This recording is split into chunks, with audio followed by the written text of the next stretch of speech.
Hi everyone, my name is Steph and I would like to welcome you.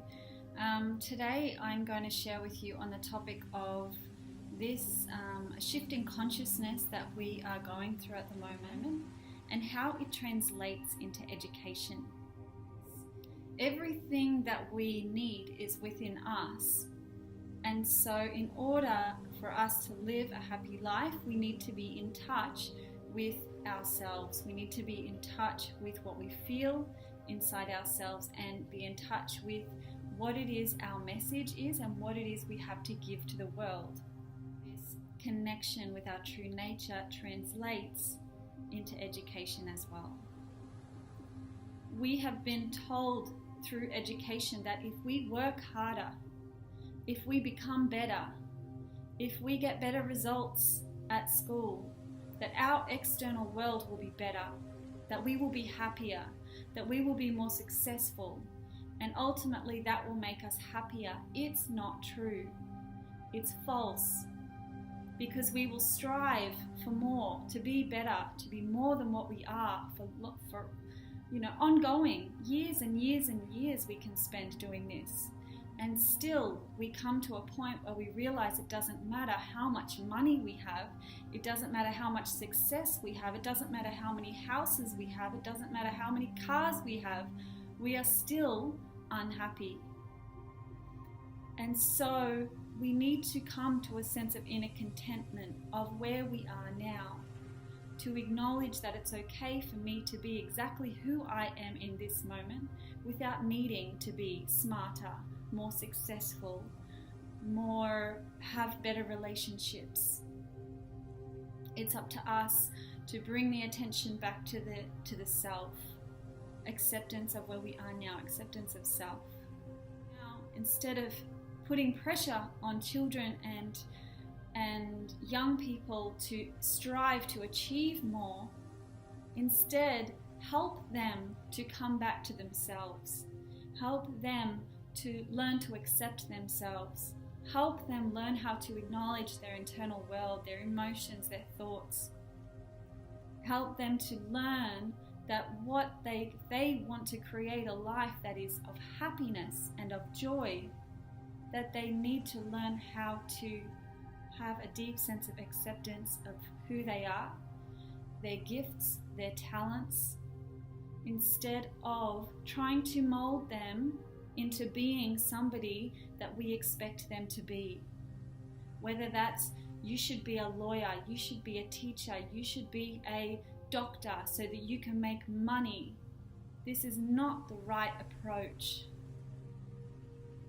In this new approach, it's teaching children and young people to have an awareness of what they already have, to help them nourish their gifts, to help them understand, what am I good at? What is it that makes me different? What is it that makes me unique? What are my strengths? And how does my compassion, my emotions, my interpersonal skills serve this world? Not just the physical doing actions, also the sense of compassion, the heart space. Maybe somebody is a healer, maybe somebody is good at connecting with nature, maybe somebody is good at teaching others because they have a sense of patience. These types of skills also need to be nourished and supported, rather than just testing whether somebody is good at maths or English or science, or testing them logically. You cannot test whether somebody has compassion or empathy through a logical test. And yet we have these skills, these interpersonal skills that really need to be acknowledged and valued. This new perspective, when applied to education, is having this ability to be able to nourish the skills that kids already have.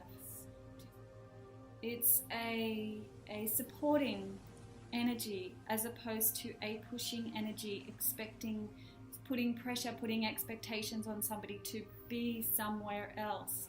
It's how can we support this? How can we help them nourish those interests, those talents, so that they can grow into and blossom into that flower that they are destined to become if they are supported in that process.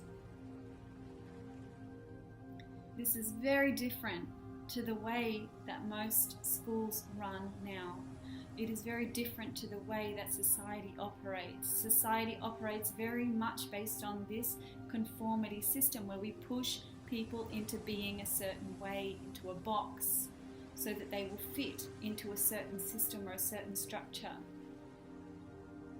But if we really allow people to be who they are, not just in schools, in the workplace, there would be a lot of organizations that would crumble if we fully followed this concept of allowing the whole person to nourish and to be empowered and for their skills to flourish. Because naturally, they would find that they don't fit into these boxes anymore, and that actually their talents are elsewhere. So they will pursue that path. People pursue different paths based on what it is their passion is, what it is their natural calling is. And the key word is natural. It's already innately within the person. It's not something that needs to be acquired or to be forced upon. It's something that needs to be nourished, fed, watered, to grow, just like nature.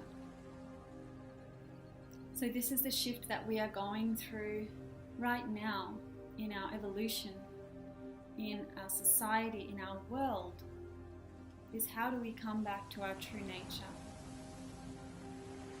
How do you nourish that within yourself? How do you support yourself to follow your intuition, your true nature, to reconnect with that aspect of yourself in the moment, and how it translates into education? So I hope this gives you some insight, and I look forward to sharing more with